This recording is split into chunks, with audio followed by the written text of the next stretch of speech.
mag-isa, di upang makatipid, ngunit para ako'y makapag-isip-isip. Inihagis ang bato at panoorin, lumubog ito hanggang sa pinakamalalim. Habang iniyaan ang sarili, malunod sa lungkot, malunod sa lungkot.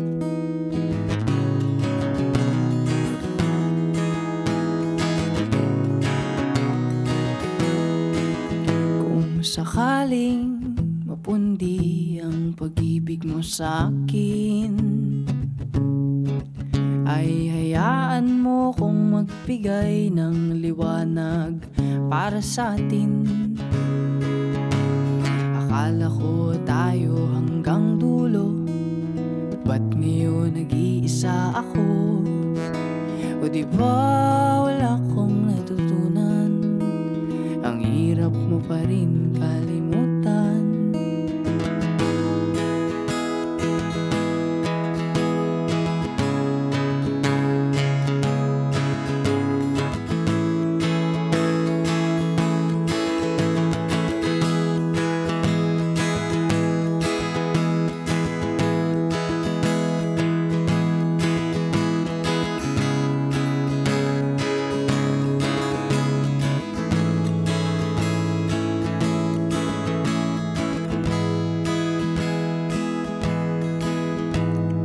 Hagis ang bato at panoorin, lumubog ito hanggang sa pinakamalalim.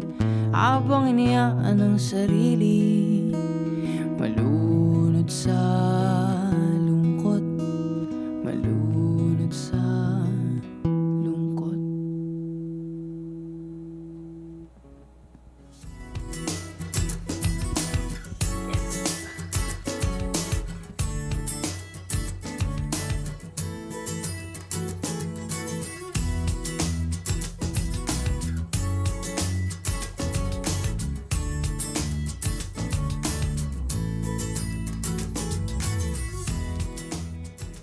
So, malungkot na tayo.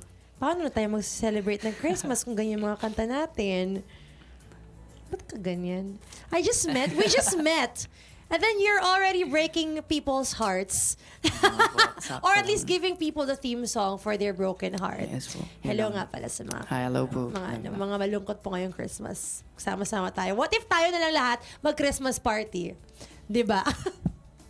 Good afternoon, everyone, and welcome to another episode of Easy Rock Plugged In with yours truly. My name is Shai, saying hi. And of course, I'm not alone, obviously. You just heard the beautifully sad performance. Please welcome here on Easy Rock Plugged In, Jan Roberts. Hi, Jan. Yes, hi, hello po. So, hobby mo ba talaga na manakit? Di naman po. Hindi naman. Depende Usually, lang. depende.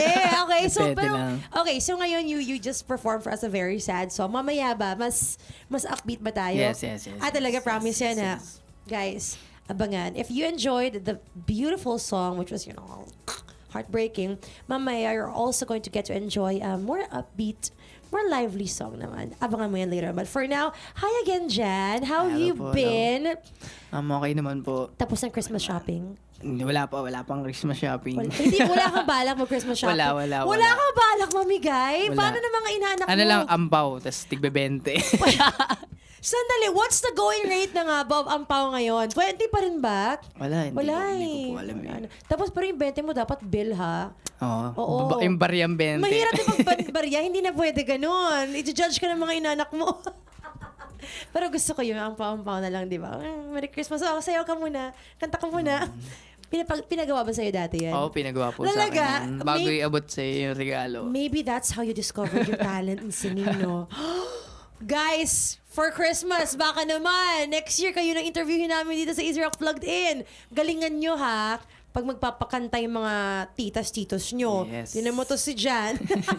No, but really though, Jan, how did your music journey begin? Nag-start po siya pandemic, pero yung family ko naman po is musically inclined. Pero wow. nag-start po talaga ako pandemic, mag-aral, kumanta, magsulat, at mag-instrument. So, yes po. So kapag nung sa mga Zoom classes, tama ba? I'm assuming you're Opo, very young. abot pa po yun yung bad Zoom. trip talaga itong mga batang to. Gmeet, yung mga ganun. So pag ng mga Zoom classes, ikaw lagi pinapakanta. Ay, hindi naman. Wala naman ganun. Hindi naman po ako Glad for you. Kasi syempre nung panahon namin, kung alam ng teacher may talent ka, Lagi, babad. dito ka. Mag-grade muna ako ng mga grades nyo. Tapos, kanta ka dyan. For 4 months.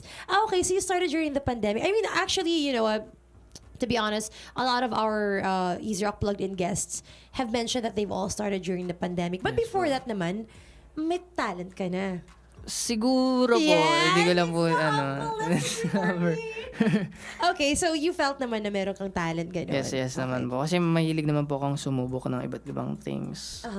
And yun nga sabi mo, your family is also Opo. musically inclined. So, sila na rin po yung naging guide ko. Nagkaroon ako ng interest. When did you start learning how to play the guitar, for example? Sabay-sabay po siya na parang yung mga times talagang bawal kami lumabas. Yung dapat may papel ka para makalabas ka. Yun. So, nakakulong talaga.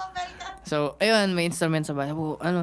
Pera mo ng ganito, ganyan, gitara. Tapos, as in, puro lang internet, gano'n. So, aral lang gitara, gano'n. Sabi, puro pa lang cover songs, tapos cover music. Hanggang sa, try ko naman, sige, medyo, alam ko na yung mga chorus, blah, blah. Try ko naman gawa ng sariling music. Self-taught ka talaga? Yes po. Ang Tapos, galing. insights na lang po na magulang. Okay ba to? Ganito, Ang galing. Ginudge ka naman ng magulang Yes mo. po, yes po. Harsh. Hindi naman po. Parang tinuturuan. Hindi. Alam mo may mas igaganda pa yan. Yung mga ganon. Ayan, akala ko talaga mag-aaway na kayo ngayong Christmas. Di pala. But anyway, glad for you. And yes, again, thank you for bringing your music. Yes, not just, from the small stages you've performed at or you with your family, but also here at Easy Rock Plugged In and for our audience who are watching as well. Well, ito.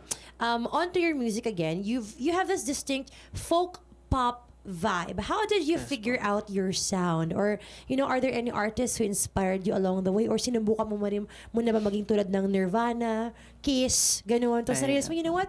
Ito na lang. Parang, nung una, parang tinry ko naman po halos lahat. Kasi parang kahit ano namang genre ng music, pinapakinggan natin. Tapos hanggang sa aalamin ko na lang kung saan ba bagay yung timbre ng boses ko, ano ba yung bagay sa aking music talaga.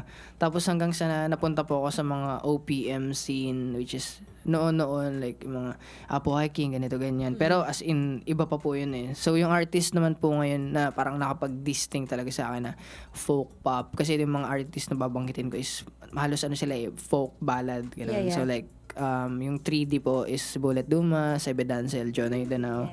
And then sabi ko, gusto ko ng something na may pagkahalong pop. So, tinry ko po maging ganun yung tunog. Hanggang sa, ayun. Tapos biglang, ito na yung swak para And sa... then you felt it. Yes po. So, sino yung mga failed attempts mo? Ano yung genre na failed attempts mo? Ano ba yung mga... Pop, Kasi Britney mostly... Spears. Charot. ang mostly po talagang pinapakinggan ko is rap. Rap. Kasi sobrang na appreciation ko sa mga rapper kasi iba po yung writing game nila. Yeah, yes. Tsaka, ayun, tinry ko po pero hindi talaga. So hanggang Pero malay natin, lang. look at Casey Tandingan, di ba? Oo, Opo. from this balladeer, Grabe, with the period and everything. So ang galing niya rin po. mag-rap na out of nowhere. Rap! Parang ganun siya, di ba? Tapos sinubukan ko rin po mag-pop-pop. As in yung pop-pop, Yeah. like mga Dua Lipa, mga ganun. Pero hindi sabi ko, folk-pop talaga. Ito talaga yung swak sa akin. Sige. Well, we can tell as well kasi just like your song earlier, ang galing, Yes ang po. ganda pakinggan. Thank you So, po. we're glad you're able to find that right balance of your voice and your talent. Good job. Thank you po. Good job. Okay, so I heard that you came from Albay, Yes po. to reaching listeners all over. How does it feel to see your music connecting with so many people? And in fact, mga tulad ko, wala namang heartbreak ngayon, pero ito, feeling heartbroken. Yes. Ano nga po ba? Parang kapag I feel ko po para sa kanila. Kasi kumbaga, dahil nga malungkot yung kanta, so nakakapag-release sila ng emotion. I think for me, mas kahit pa paano happy ako na nai-release nila yung yung emotion nila na yun, yung mga ganong bagay. Kasi may mga, parang taong kinikimkim lang or insalobin nila or what. Parang wala silang mapaglabasan ng galit or ng sakit, mga ganong things. So para sa akin, thankful din ako sa kanila na sinasabi nila na, uy, thank you kasi music mo yung parang nag-save sa akin. May mga ganong tendency na po kasi na parang malapit sila sa mga ganitong thing pero natigil kasi nga. Well, I'm glad that truly is the power of Yes music, no? Whether intentional or hindi, I'm glad na you were able to hear more of those kinds of stories para baka naman in the future mas makaka-inspire ka pa. So, ayan, binigyan kita ng trabaho. Inspire mo pa yung ibang tao, ha? Yes, Make sure you take care of other people, listeners, ganon. Tita, ng utos.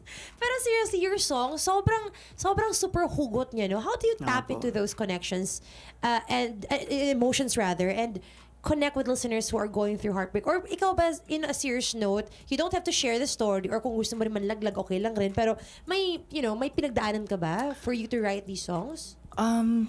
Sa akin po wala personally, pero yung hirap kalimutan Puti ka. talaga. Yung hirap kalimutan po kasi talaga is metaphorical siya. Tapos ano naman po siya, parang generally para siya sa lahat kasi lahat naman tayo dumaan sa ganong stage, dumaan sa ganong phase. Yun lang po yung parang So, dumaan pinagugutan ka. ng Dumaan ka, but during the time that you wrote those, hindi na. healed ka Yes na. po, Okay, yes po. wala ka nang pinagdadaanan. So ngayon kasi parang mas gusto ko talaga magsulat ng parang kunwari tungkol sa kaibigan ko, then gagawin ko siyang perspective ko na kunwari ako yung nasa sitwasyon. Mga Dami yun rin ganung talagang bagay. ganun. Yes po. Alam mo, gamitin ko yung kwento mo, ha? Maganda yan. Ay, may pinagdadaanan ka. Sige, ha? I'm gonna write a song about that. Parang ganun But po still, the whatever method you chose to do, at the end of the day, we have these beautiful songs that we get to listen to from Yes Jan po. Roberts. Bongga! Okay, thank you for sharing that, Thank you, your thank you. your story, how you started out. But this time, very important talaga tong part ng program natin. Before we get you to play your next song, icebreaker muna tayo. Alam ko Ayan. nag-icebreaker na tayo, pero maglalaro tayo ngayon even more. So, it's called Never Have I Ever. So, yun lang po. Yun, You just, sige. alam Sige mo po. na yan. Buti nga walang shot dito eh. For sure, nalaro mo na rin yan. Pero for now, wholesome, tubig-tubig lang tayo dito.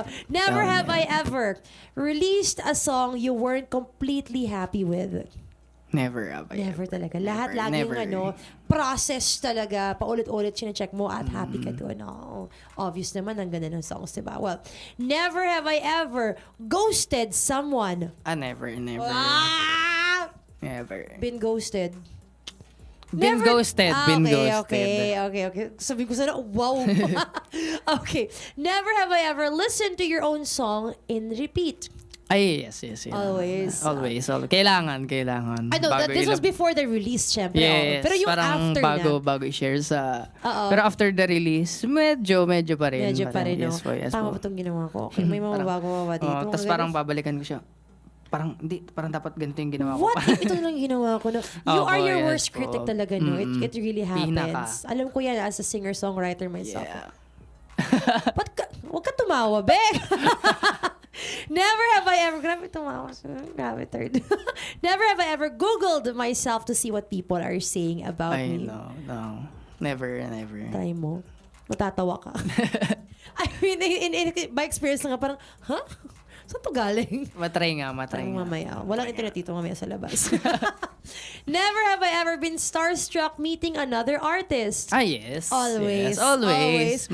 Kumbaga, may pinaka pa rin. Palagi. May mas magaling sa magaling. Sinong may pinaka-recent magaling. mo? Parang, oh my gosh, wow. Yung as in talaga. Wait, ano ba? Kasi ngayon, alas nakasama ko naman na yung mga... I think international na yung... I love that. Yes po. I mean, I don't even see it as anything na parang, wala, dyan na siya, hindi na siya natutuwa or whatever. Hindi talaga ganun. Like, I'm glad that you finally get to be able to fulfill the thing you want to do and get Yes to po. be with the people who used to, make you go, wow. Parang perks na rin po ng pagpupursige. Na parang, Yes. uy, idol ko yan, Tama. tapos makikita mo. Tama. So, may Parang katrabaho ganun. ko Yes na, po. di ba? So, this time you feel, masaya siya. yung susunod na gaganunin mo is international artist. Yes, Who's your goal artist to be able to work with? Internationally. International, like sila, Clairo, Lizzie McAlpine, yung mga folk, ballad din sila. Men I Trust, mga ganun po. I'm so sorry, di ko na malala. Basta But yung mga- still, sounds like something I can see you do, Yes, watch po. you do, ganun, di ba? So, I am rooting for you for that to happen. Oh, ayan, di ba? Nasa starstruck pa rin ang isang Jan Roberts. There you go. Well, thank you again. That's the second round of our Yes, little po. interview. Third round, ito na talaga, about your new single, which you promised me, ha? Hindi heartbreaking, ha? Yes po. Promise. Okay, sige. So, it's called Hirap Ka... Ay, yung hirap kalimutan po yung... Iba to. Yes, iba po. Iba to. Sabi ko, title pala, sandali. Wait lang. Okay, so this is a different thing. This one is called Hirap Kalimutan.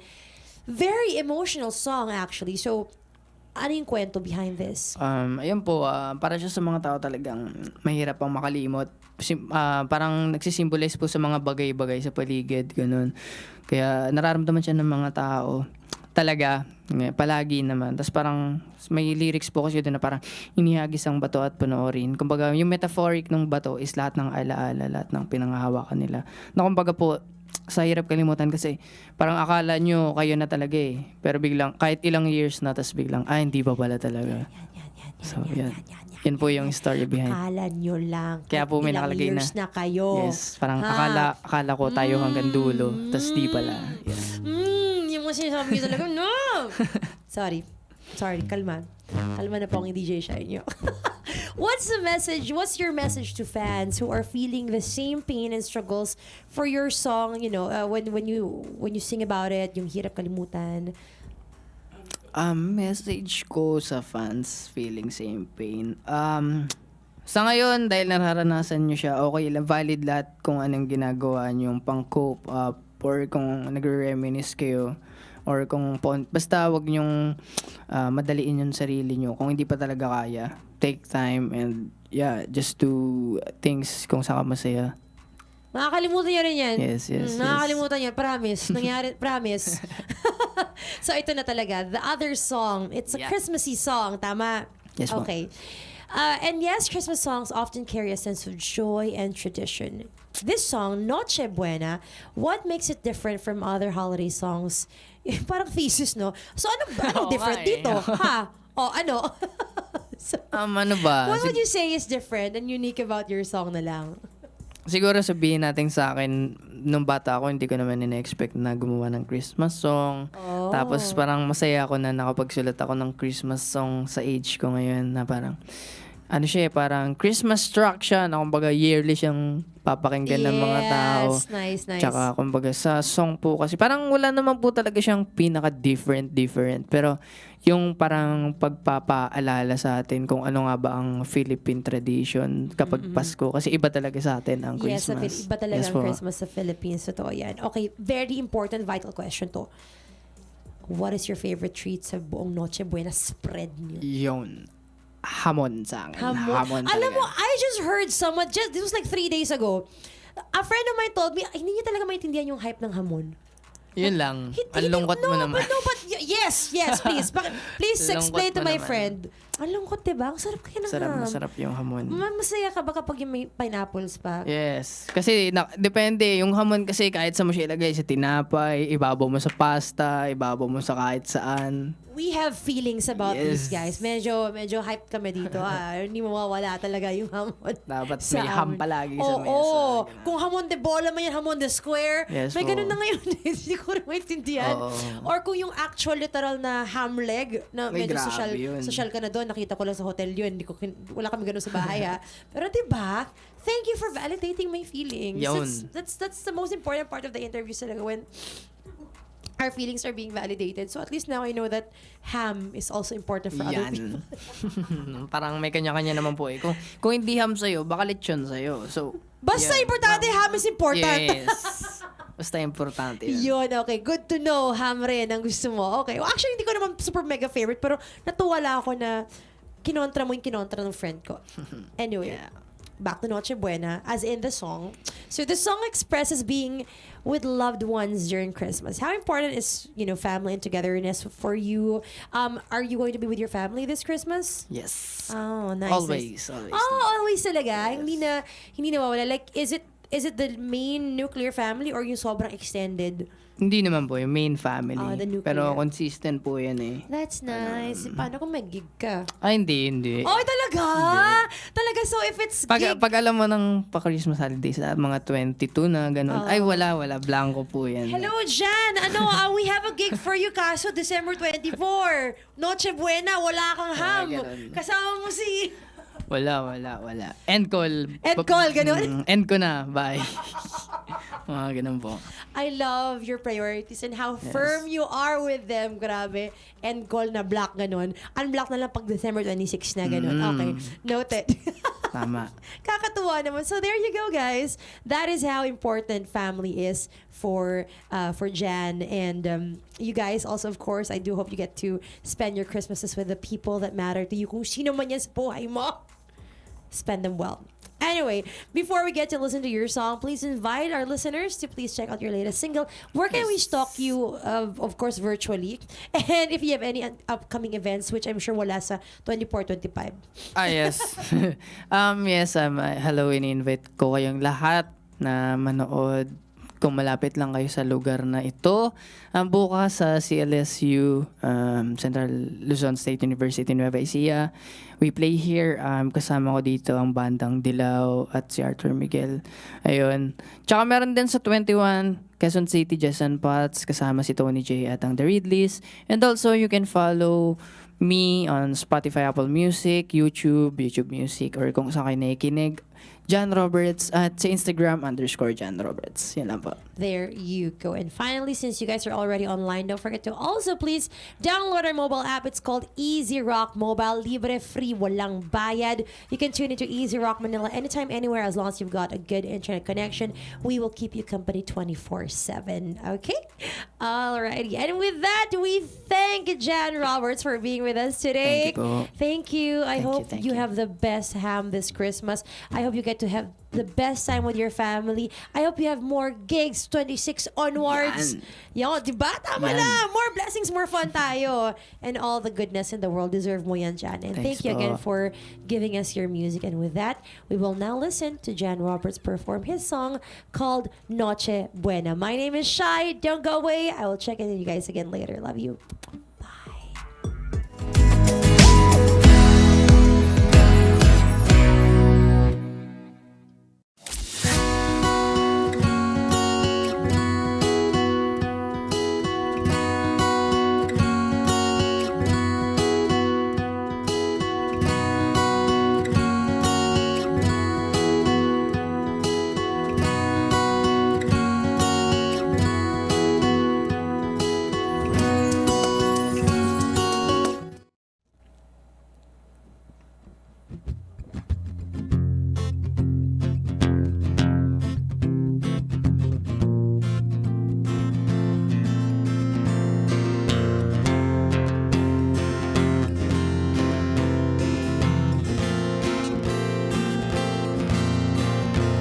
Lumalamig ng panahon, lumalalim ng gabi, napupuno ng ilaw ang ating tahanan. Suot-suot ang bagong pulot papuntang simbahan. Samahang makinig sa misa, pagkatapos ay paghiwa kita ng hamon. Keso de bolang paborito mo, puto't bibingka at iba pa nakahain sa ating mesa. Sa araw na ito ay magkasama tayo. Sa araw ng Pasko ay kapiling mo ako. Ibang saya ng Pasko, ibang pagdiriwang pagkasama ka, mahal ko.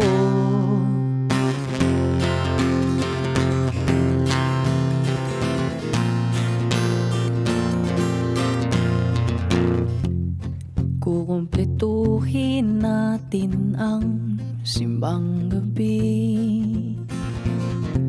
kasama ang ating asong makulit, kalaban ng antok hanggang sa huli. Suot ang pantalong nakatupi at pag-uwi, pag-iwa kita ng amon. Keso de bolang paborito mo, puto't bibingka at iba pa nakahain sa ating mesa. Sa araw na ito ay magkasama tayo. Sa araw ng Pasko ay kapiling mo ako. Ibang saya ng Pasko, ibang pagdiriwang pagkasama ka, mahal ko.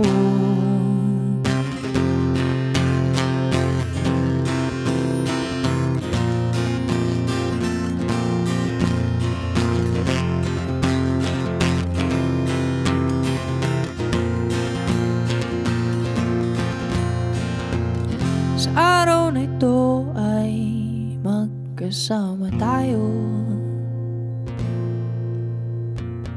Sa araw ng Pasko ay kapiling mo ako.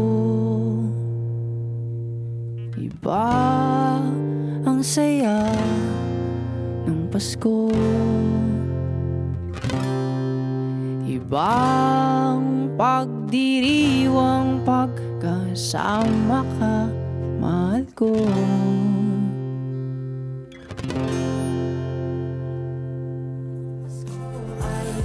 Kapiling mo ako.